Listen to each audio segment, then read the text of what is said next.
نے سول نافرمانی کی بندوق تان رکھی ہے۔ گن پوائنٹ پر مذاکرات نہیں ہوتے۔ وزیر دفاع خواجہ آصف نے پی ٹی آئی سے مذاکرات کی تردید کر دی۔ قومی اسمبلی میں اظہار خیال کرتے ہوئے کہا کہ سول نافرمانی کی کال دیتے ہیں اور پھر مذاکرات کا رونا روتے ہیں۔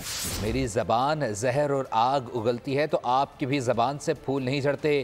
12 لاشوں پر ہم انا للہ کہہ دیتے۔ رینجرز اور پولیس کی شہادت پر افسوس اسی طرح ہونا چاہیے۔ میرے متعلق کہا کہ میری زبان بھی آگ اگلتی ہے، بالکل ٹھیک کہا انہوں نے۔ میری زبان میں بھی کوئی شیرینی نہیں ہے۔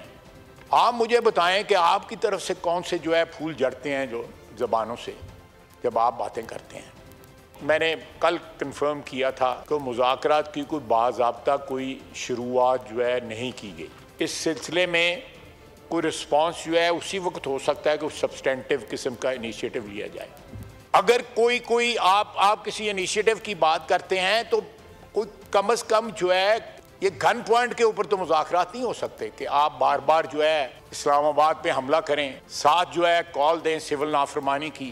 انہوں نے یہ بھی کہا کہ یہاں پہ جو کلیم ہے کہ 12 اموات ہوئی ہیں، وہ کلیم جو ہے وہ ہمیں انا للہ و انا الیہ راجعون نہیں کہہ دیتے۔ لیکن یہ بھی تو بنتا ہے نا کہ وہاں پہ جو رینجرز شہید ہوئے ہیں، جو پولیس والے شہید ہوئے ہیں، ان کو کس نے مارا ہے، ان کی کنڈیمنیشن کرے نا۔ سبسکرائب کریں اور بیل دبائیں تاکہ کوئی خبر رہ نہ جائے۔